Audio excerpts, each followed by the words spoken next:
The first time Phoenix saved a life. He was 2 years old in Kandahar. The last time, he was 8 years old in a high school parking lot in Colorado. But this time was different. This time, the enemy wasn't wearing combat gear. "Look at the freak with her fake dog!" Blake Thompson's voice cut through the morning air like shrapnel. Phoenix's ears twitched, his muscles tensing beneath his red service vest. The German shepherd's body shifted slightly, positioning himself between the voice and the 16-year-old girl holding his harness. Arya Mitchell didn't flinch. She'd learned long ago that reacting to bullies only made things worse. Her fingers found Phoenix's head, feeling the raised scar tissue where shrapnel had torn through his skull 4 years ago. The scar that had ended his military career but started his new mission, keeping her safe. "I'm talking to you, blind girl." Blake stepped closer, his $200 sneakers squeaking against the wet pavement. Behind him, Mason Hartford and Hunter Davis snickered. The 3 richest kids at Mountain View Academy, sons of lawyers and CEOs and investment bankers. They smelled like expensive cologne and cruelty. Phoenix's growl was almost inaudible. A vibration Arya felt through the harness more than heard. She knew that sound. He'd made it in Afghanistan when insurgents got too close to his unit. But she squeezed the harness twice their signal for "stand down." Before we continue with Phoenix and Arya's story, I just want to take a quick moment. If stories like this about loyalty, courage, and standing up for what's right means something to you, please hit that thanks button. It really helps more people discover these important stories. And if you have your own experience with service animals or just thoughts about what you're hearing, I'd love to read them in the comments below. "Forward, Phoenix," she said quietly. The dog obeyed, guiding her around the boys, or trying to. Hunter stepped into their path, blocking the entrance to the school. Before I continue this story, I want to take just a moment to say thank you for being here. Stories like Phoenix's stories of loyalty, courage, and justice, they need to be heard. If this story touches your heart, please consider hitting that like button and sharing your thoughts in the comments below.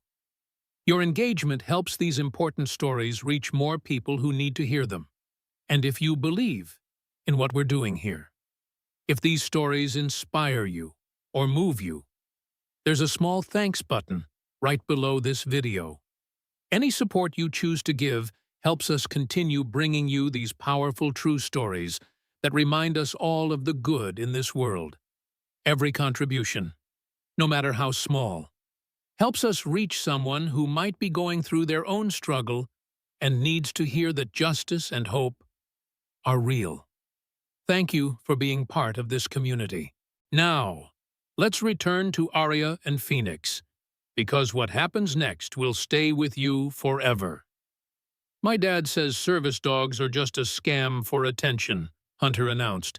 "Bet she's not even really blind." Mason laughed. "Yeah, probably just wears those stupid sunglasses to look special." Arya's fingers tightened on the harness.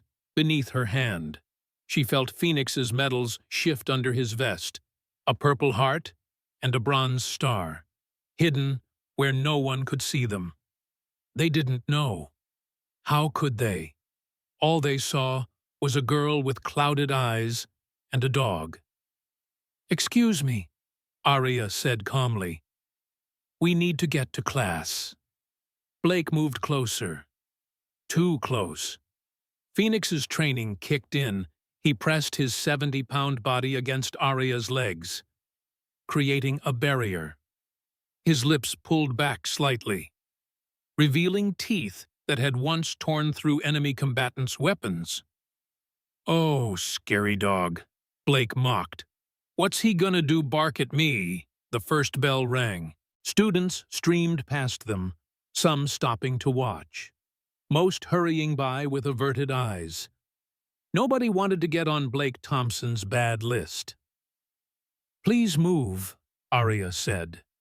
"Make me," Blake challenged. That's when everything went wrong. Blake reached for Arya's shoulder. Phoenix moved faster than thought, inserting himself between them, and Blake's hand hit the dog's face instead, hard. The slap echoed across the parking lot. Phoenix didn't attack, didn't bite, didn't even growl. He simply stood there, absorbing the blow, protecting his girl, a soldier following orders. "Phoenix, are you okay?" Arya dropped to her knees, hands searching his face. She felt the heat where Blake had struck him, felt him trembling, not with fear, but with the effort of restraining himself. "Oh, checking on your fake dog," Mason jeered. "Maybe we should check if he's really trained." He pulled out a chocolate bar, unwrapped it, and tossed it near Arya's feet. "Fetch, doggy." Phoenix didn't move. He knew chocolate was poison. He also knew Arya might reach for the sound of the wrapper. He positioned his body to block her hand.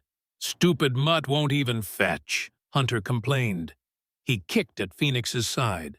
The dog absorbed this blow too, a small whine escaping. Arya heard it, that sound of pain from a creature who'd been shot 3 times and never made a sound. "Stop it," she cried. "Please, just leave us alone." "Or what?" Blake pulled out his phone. "You gonna sick your fake service dog on us? I'm recording this. Let's see what happens when I report a dangerous dog at school." More students had gathered now.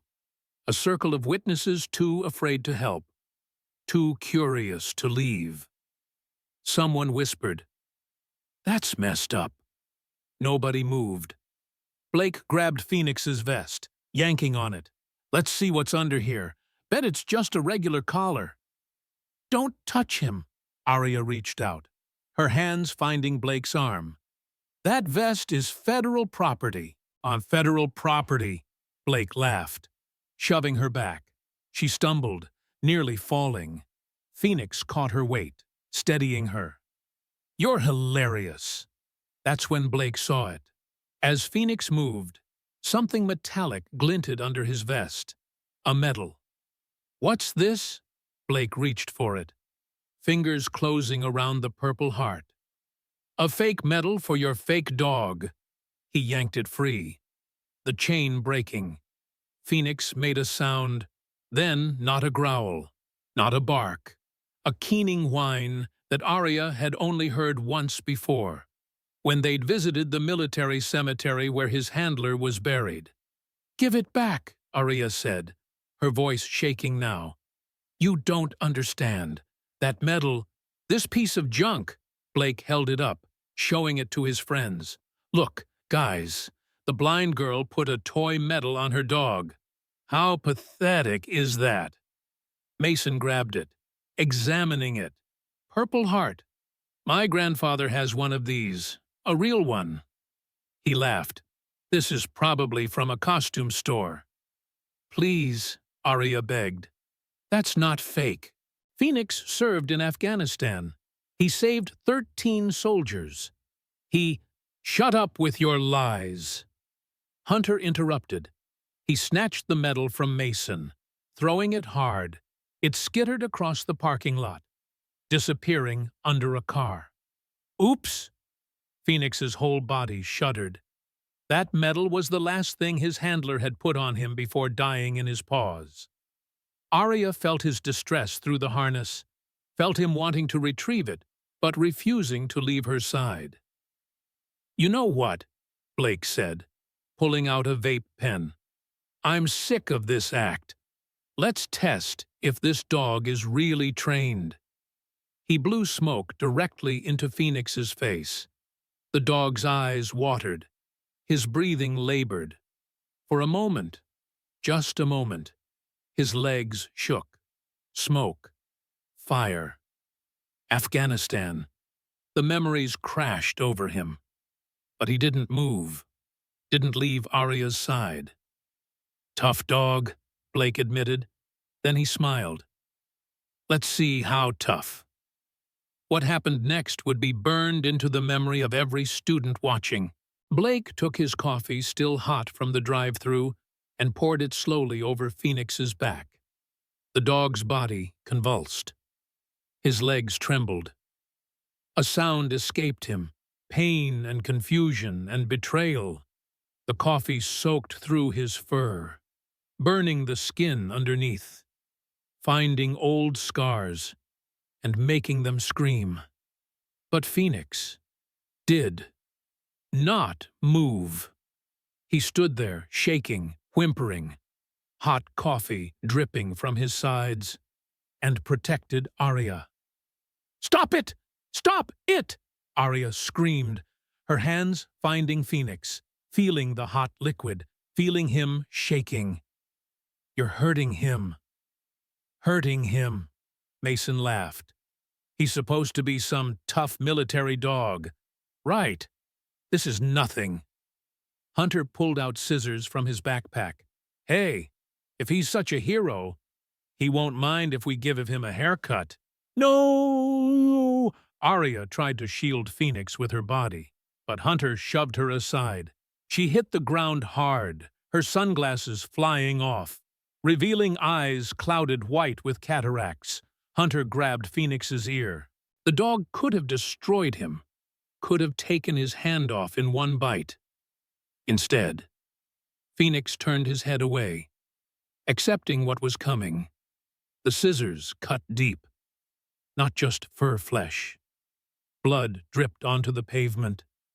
Phoenix's howl of pain finally broke through the morning air. "There we go," Blake celebrated. "Finally got a reaction from the fake hero dog." Blood ran down Phoenix's face, dripping onto his vest. His whole body shook now, but still he crawled to Arya, positioning himself between her and the boys. "Phoenix," Arya sobbed, her hands finding his face, feeling the blood. "Oh God, Phoenix!" "Look at them," Mason said to the growing crowd, "the blind freak and her bleeding mutt. Take pictures. Everyone. This is hilarious." But the crowd wasn't laughing anymore. Someone whispered, "This is sick." Another said, "Should we call someone?" "Mind your business," Blake warned them. Then, to his friends, "Let's see what else this hero can take." Hunter produced a baseball bat from his car. "I've always wanted to test how service dogs react to threats." "Please," Arya begged, trying to stand, trying to shield Phoenix. "He's already hurt. Please, don't." The bat connected with Phoenix's ribs. The crack was audible across the parking lot. Phoenix went down. For the first time in his life, through bullets and bombs and burning buildings, Phoenix went down. But even as he fell strategically, his body landing across Arya's legs, still protecting, still serving. "Get up," Blake commanded. "Get up, you fake hero." Phoenix tried. God, he tried. His front legs pushed against the ground, his body screaming in protest. Blood from his ear mixed with coffee burns. At least one rib was broken. But he tried to stand. "Phoenix, stay down," Arya sobbed, her hands on his heaving sides. "Please, boy, just stay down." But Phoenix had never learned how to stop protecting. He managed to get to 3 legs, the 4th hanging useless, and stood over Arya again. "Jesus," someone in the crowd muttered. "That dog's not giving up." "Whatever," Blake said. But for the first time, uncertainty flickered in his voice. "It's just adrenaline. Let's finish this." That's when Skylar Davis arrived with her Pitbull. "Hey, boys," she called out, Mason's girlfriend sauntering over with her unleashed dog. "What's going on?" "Testing if this fake service dog is really trained," Hunter explained. "Want to help?" Skylar looked at Phoenix bloody, burned, barely standing, and smiled. Thor's been needing some exercise. Her Pitbull, sensing the blood and distress, began growling. "No," Arya whispered. "No, please. He won't fight back. He won't." "Then maybe he should," Skylar said, releasing Thor's collar. "Go get him, boy!" Thor charged. Phoenix saw him coming, could have met the charge, could have fought. He was trained to take down grown men with weapons, but that would mean moving away from Arya. So Phoenix did something else. He lay down on top of her, covering as much of her body as possible with his own. Thor hit him like a missile. Teeth found Phoenix's shoulder, tearing through muscle. Phoenix screamed a sound none of them had heard before, but he didn't move. Didn't fight, just endured. His body a shield. "Fight back!" Blake yelled at Phoenix. "Fight back! You coward!"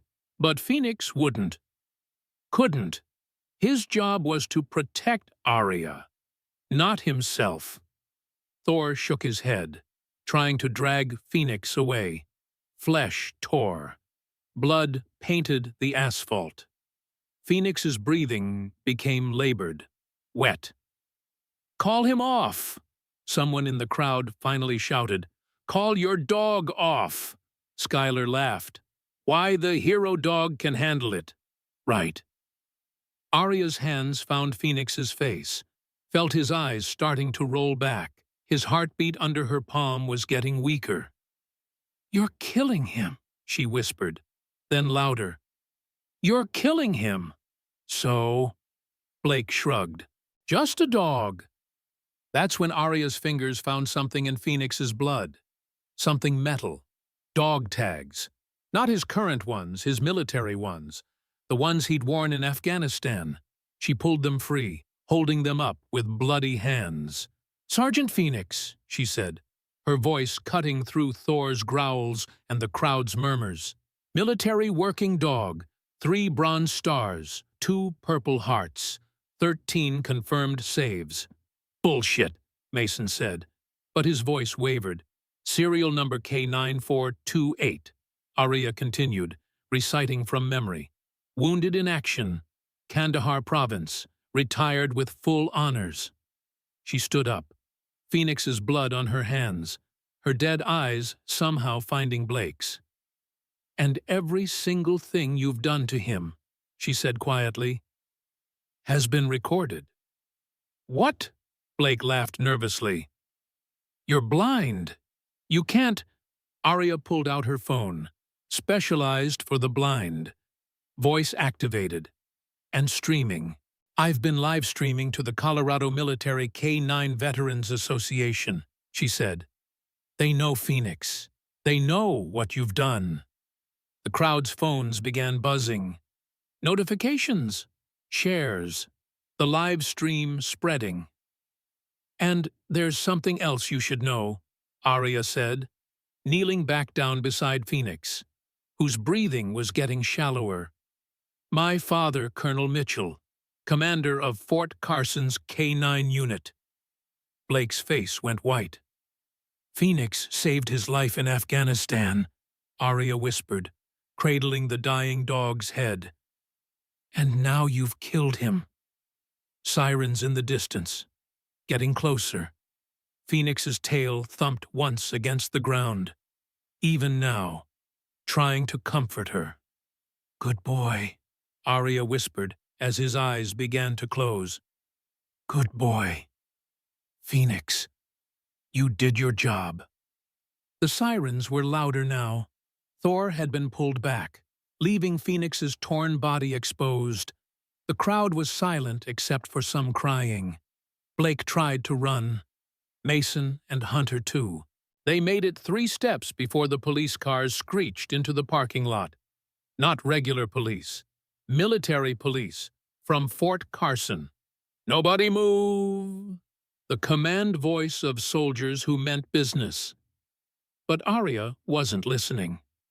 She was holding Phoenix, feeling his heartbeat slow, then stop. Phoenix, she whispered. Phoenix, please. Nothing. The decorated war hero who had survived 3 bullets, an IED, and a burning building, lay still in a high school parking lot, killed by entitled children who thought cruelty was entertainment. Arya began CPR, pumping his chest, breathing into his lungs. Come on, soldier. That's an order. Pump, pump, breathe. You don't get to leave me. Pump, pump, breathe. Phoenix, please. And then, a heartbeat. Weak, thready. But there. Phoenix's eye cracked open, finding Arya's face. That's it, she sobbed. That's my boy. Stay with me. The MPs had Blake and his friends on the ground now. One of them approached Arya carefully. Ma'am, we need to get him to the veterinary trauma center. Now. He's alive, Arya said. He's still alive. Not for long if we don't move. That's Jesus Christ. That's Phoenix. That's actually Phoenix. More sirens. An emergency veterinary ambulance. Soldiers who recognized the dog they'd heard stories about as they loaded Phoenix onto a stretcher. Arya kept her hand on him. You did it, boy. You protected me. Just like always. Phoenix's tail moved slightly. Still on duty. Still her guardian. Blake, face pressed against the asphalt, watched them take Phoenix away. It's just a dog, he muttered. The MP above him laughed bitterly. That dog has more medals than I do, and you just committed a federal crime. What? Attacking a service animal? Attacking a military service animal? Attempted murder of a decorated veteran. The MP leaned down. Hope your daddy's lawyer is real good. Kid, you're going to need it. As the ambulance pulled away, Arya inside with Phoenix. She whispered something only he could hear. They're going to pay for this, boy. Every last one of them is going to pay. Phoenix's eye found hers, even through the pain, even dying. His expression was clear, mission accomplished, target protected. The war hero had done his duty. Now it was her turn. The veterinary trauma center at Fort Carson looked more like a human hospital than an animal clinic. It had to. The military working dogs treated here had saved more lives than most soldiers. Phoenix had been in surgery for 6 hours. Arya sat in the waiting room, still wearing clothes stained with his blood. Her father, Colonel Mitchell, stood beside her in full uniform, his jaw clenched tight enough to crack teeth. 7 broken ribs, the surgeon had said, punctured lung, severe tissue damage, burns across 30% of his body. And that's not counting the psychological trauma. Around them, the room filled with soldiers. Word had spread through Fort Carson like wildfire. Phoenix was here. Phoenix was dying. The dog who'd saved their brothers and sisters in Afghanistan was fighting for his life because some rich kids thought torture was fun. Colonel Mitchell, Arya's head snapped up at the new voice. Special Agent Sarah Chen, FBI. I'm here about the live stream, Agent Chen continued. We've reviewed the footage.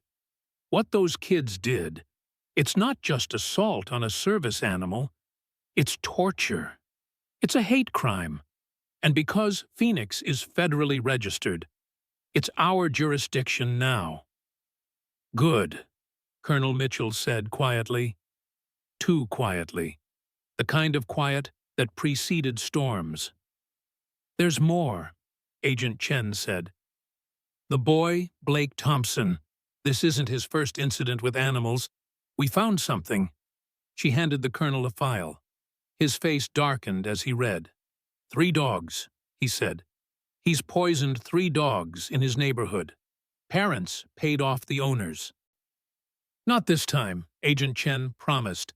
The live stream has 12 million views. Someone leaked it to a veterans group. It's everywhere. The whole country is watching. Arya's phone hadn't stopped buzzing. Messages from veterans across America. From canine handlers who'd served with Phoenix. From people who'd never met him but understood what he represented. Arya. She recognized the voice. Jordan Baker. The quiet kid from her English class. The only one who'd ever been kind to her. "I'm sorry," Jordan said. "I was there. I saw it happening. I should have—" "Did you film it?" Arya interrupted. "What? Did you film any of it?" Jordan shifted uncomfortably. "My dash cam. I'd just parked when it started. It caught everything. The baseball bat. The Pitbull. Everything." "Give it to the FBI," Arya said simply. "Please." "Already did." "But Arya, there's something else. About Blake's father. He's a federal judge." Agent Chen finished. "We know. He's already called 3 times trying to make this go away." "Can he?" Arya asked. "No." Agent Chen's voice was steel. "Not this time. Too many witnesses. Too much evidence. And Phoenix," she paused. "Phoenix isn't just any military dog. He's in the Hall of Fame. He has a congressional commendation. Attacking him is like attacking a war memorial." The surgery doors opened. Dr. Patel emerged, exhaustion written across her face. "He's alive," she said immediately. "Barely. But he's a fighter." Arya's whole body sagged with relief. "Can I see him?" "Soon. He's still sedated. But there's something you should know." Dr. Patel's voice softened. "His left hind leg. The damage was too severe. We had to amputate." The waiting room went silent. Phoenix, who'd run through minefields, who'd leaped over walls to reach wounded soldiers. Phoenix would wake up missing a leg, because some bored rich kids wanted entertainment. "He'll need months of therapy," Dr. Patel continued, "physical and psychological. What he endured, dogs remember trauma just like humans do." "He'll get it," Colonel Mitchell said. "Whatever he needs." "There's a crowd outside," someone mentioned. "News crews, veterans with signs." Arya stood. "I want to see them." Her father guided her outside. The noise hit her immediately, not angry shouting, but something else, chanting. "Justice for Phoenix, justice for Phoenix." Hundreds of people, veterans in wheelchairs, canine handlers with their dogs, families with children holding signs, all here for a dog they'd never met, but whose story they knew. "Miss Mitchell," a reporter's microphone near her face. "They're saying this is just about a dog. What's your response?" Arya turned toward the voice, her blind eyes somehow finding the camera. "Phoenix detected an IED that would have killed 15 soldiers," she said clearly. "He took 3 bullets, pulling a wounded Marine to safety. He ran into a burning building to save 2 Afghan children. He's not just a dog. He's a hero. And they tortured him for fun." Blake Thompson's lawyer says the video was edited. "There were 47 witnesses." Arya interrupted. 3 different camera angles, and Phoenix's blood is still on Blake's shoes." The crowd roared approval. "What do you want to happen?" another reporter asked. "I want them to understand," Arya said.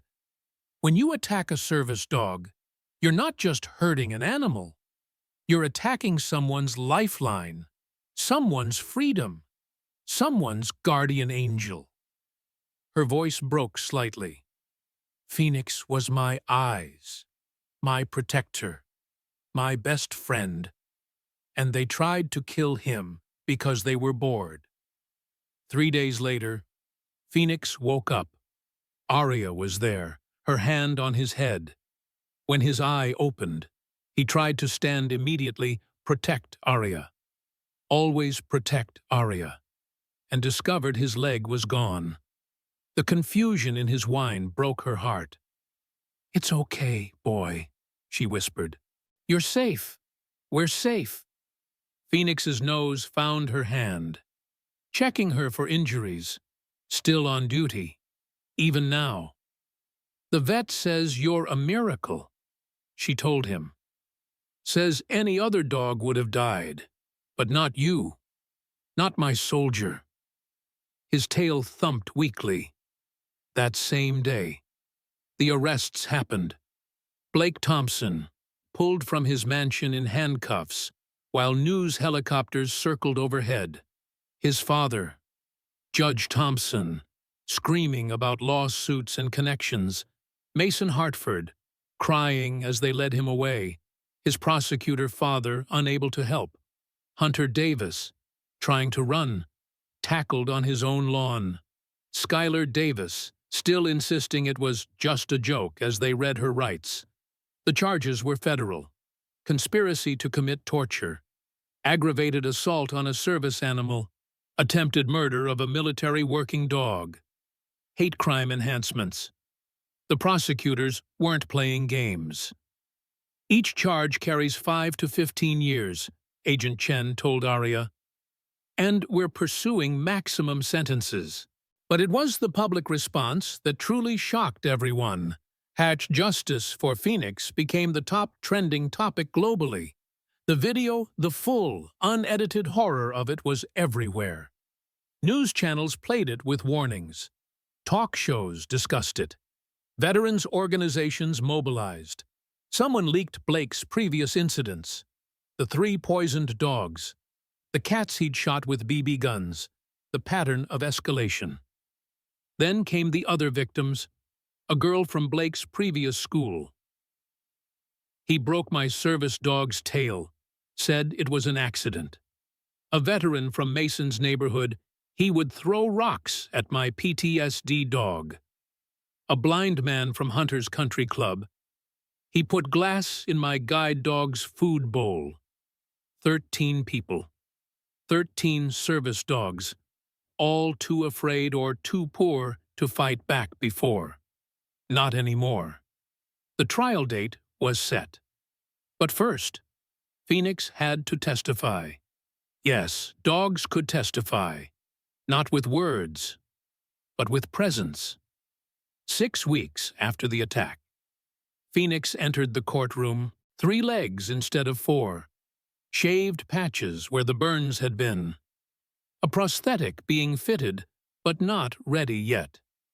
He wore his full military dress, every medal, every commendation. The Purple Heart Blake had thrown, now polished and prominent. The prosecution had arranged something special. "Your Honor," the lead prosecutor announced, "we'd like to present Phoenix's service record." On the screen, Afghanistan. Phoenix detecting an IED, saving 15 soldiers. Phoenix dragging a wounded Marine 200 yards under fire. Phoenix entering a burning building, emerging with 2 children. The jury watched in silence. Then came the hard part. "Phoenix," the prosecutor said gently, "can you identify who hurt you?" Phoenix had been trained for this, identifying enemies. His nose went up, scenting the room. Then he turned, 3-legged but steady, and looked directly at the defendant's table. A low growl, not aggressive, mournful, the sound of betrayal. He took 1 step toward Blake, then stopped, his whole body trembling, his tail tucked, his head lowered. This massive war hero, cowering at the sight of a teenager. Several jurors wiped their eyes. "Let the record show," the judge said quietly, "that the victim has identified the defendants." Blake's lawyer tried to object. "This is theatrics." This is evidence. The judge cut him off. The dog's reaction is consistent with trauma response. Then Arya took the stand. She brought the audio. Enhanced by FBI tech, you could hear everything. Blake's laughter as Phoenix bled. Mason's mockery as he burned. Hunter's excitement as he swung the bat. Skylar's encouragement as her dog tore flesh. But worse than the violence was the cruelty. The joy in their voices. The disappointment when Phoenix wouldn't fight back. He just kept protecting me, Arya testified. Even when Thor was ripping him apart, even when he was dying, he never stopped protecting me. Why didn't he fight back? The prosecutor asked. A military dog could have killed those attackers. Because that's not who Phoenix is, Arya said simply.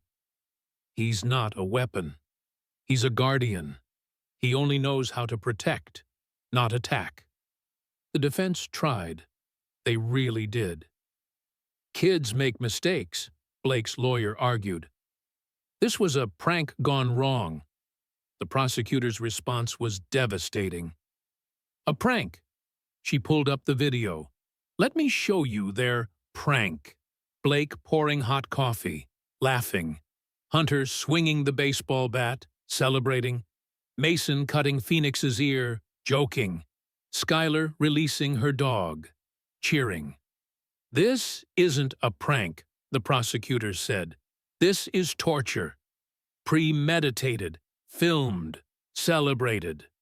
Then came the character witnesses. Soldiers Phoenix had saved. Families he'd protected. Children who'd grown up because he'd detected bombs meant for their schools. Each one looked at Blake and his friends. Each one said the same thing. Phoenix gave everything for us, and you tried to take him for nothing.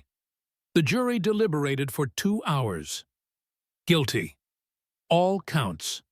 All defendants. Blake Thompson, 8 years federal prison. Mason Hartford, 6 years federal prison. Hunter Davis, 6 years federal prison. Skylar Davis, 4 years federal prison. The courtroom erupted, not in chaos, but in something else. Applause. From veterans, from other service dog handlers, from people who understood that justice had finally been served. But the story wasn't over, because while the defendants were being led away in handcuffs, something else was happening. Phoenix's law was being signed, emergency legislation, fast-tracked through Congress. Any attack on a service animal would now be a federal felony. Mandatory minimums, no plea bargains, and at the signing ceremony, there was Phoenix, 3 legs, battle scars, but standing tall in his dress uniform as the president signed the law named for him. This law, the president said, ensures that what happened to Phoenix never happens to another service animal. These animals give everything for us. The least we can do is protect them in return. Phoenix sat quietly through it all, his remaining eye on Arya, still on duty, still her guardian.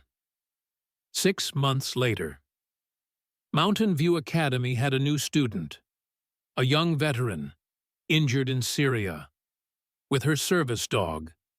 The hallways parted for them. Students who'd once stood silent now made sure she had space, made sure no one bothered her or her dog, because everyone remembered Phoenix. Everyone remembered what happened to those who hurt service animals. In the training yard at Fort Carson, Phoenix worked with new recruits. Not military dogs, service dogs. Teaching them what he knew. How to protect. How to endure. How to never give up. His prosthetic leg clicked on the concrete as he demonstrated positioning. The young dogs watched in awe. This was Phoenix. The Phoenix, the one whose story every service dog heard. He's training others now, Colonel Mitchell told Arya as they listened to the session. Even with 3 legs, he's still serving. That's who he is, Arya said, her hand finding Phoenix's head during a break. He doesn't know how to stop helping. The applications for service dogs have tripled since the trial, the colonel mentioned. People who were afraid before. They're not afraid anymore. Good, Arya said simply. Phoenix nuzzled her hand, then returned to his students. One of them, a young golden retriever, was struggling with protection positioning. Phoenix demonstrated again. Slower, patient. A teacher now. The golden tried again. Better this time. Phoenix's tail wagged the highest praise he gave. You know Blake gets out in 8 years, her father said quietly. I know, Arya replied. You worried. Arya smiled, her hand on Phoenix's scarred head. No, she said, because Phoenix will still be here, and now, thanks to him, so will the law that protects others like him. She knelt down, whispering in Phoenix's ear. You did it, Ba, you changed everything.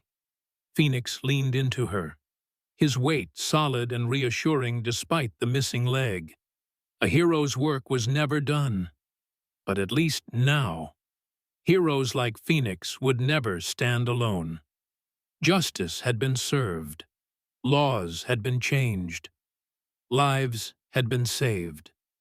All because one dog refused to stop protecting the girl he loved, even when it cost him everything. And somewhere in federal prison, 4 spoiled children were learning what Phoenix had always known.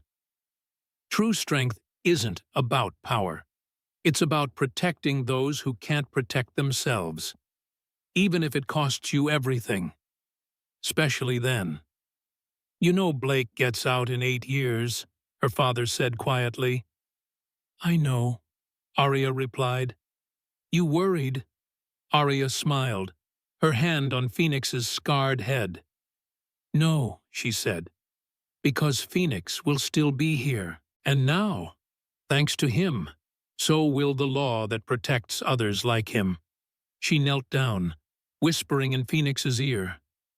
You did it, boy. You changed everything.